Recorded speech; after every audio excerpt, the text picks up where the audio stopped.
Now, people used to sell their jewelry, there's a saying in the past, because of 3 Ds: divorce, debt, or death.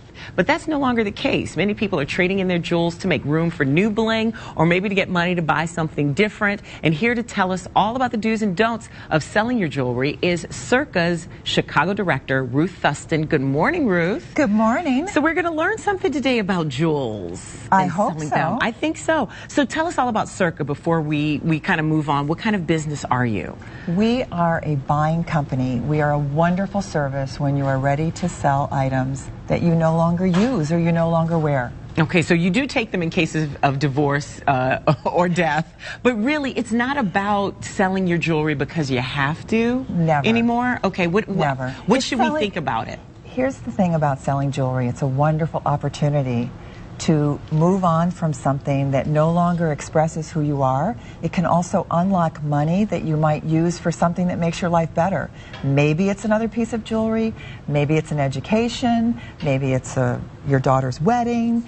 There's lots of reasons that people sell, but usually what I hear is, I just don't wear it. Right. I don't use it. Yeah, and it just sits in there. And sometimes you get pieces, like I have pieces of jewelry from aunts and people who have passed on that I'm sentimentally attached to it, but I don't know what to do with it. So let's talk about what kind of items you purchase, because you're a buying company. The pieces you've brought today are insanely gorgeous. Some of them seem to be antiques. What are you looking for when you look at a piece of jewelry and somebody comes in?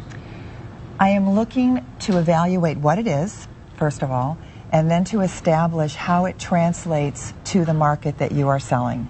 You are selling into the resale market, and there are items that are collected, there are items that are very plentiful, there are items that are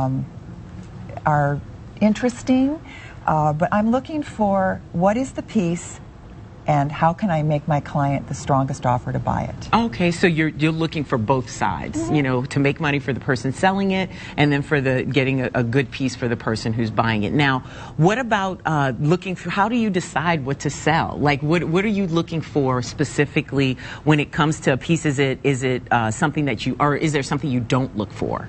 Like that you wouldn't accept? We purchase all fine jewelry. CIRCA is the largest buyer of jewelry of all types and stripes. We also buy watches, by the way.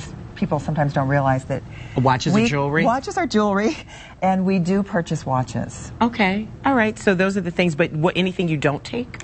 I would say it's easier to tell you that we don't buy plated jewelry or costume jewelry or watches that are plated. Okay. Everything else, I've written a check for $100, I've written a check for $500,000. Whoa. So it just depends on what the item is. I think another thing that is important to your viewers to know is that we do buy the jewelry.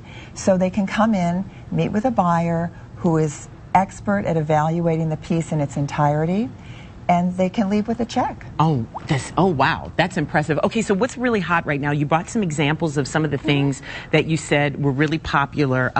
Platinum and diamonds? That would be this right here? This is a wonderful, every jewel tells a story, and this is a wonderful example of a piece that I purchased from a client whose daughter was in nursing school. I think it hasn't been out of the vault for 40 years. She had saved it thinking her daughter would want it, even though it wasn't her taste. And her daughter was in nursing school and said, this is not me. I'm never going to wear this piece.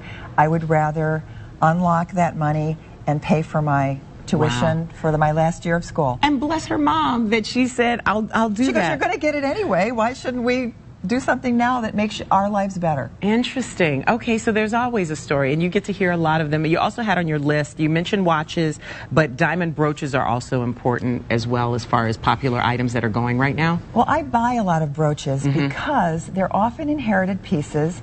They're an item that was a very important piece of jewelry in history. Day. Okay. And women today don't wear brooches as much as they used to. Isn't that cute? My mother has one like this. Exactly. Everybody's mother has one like that.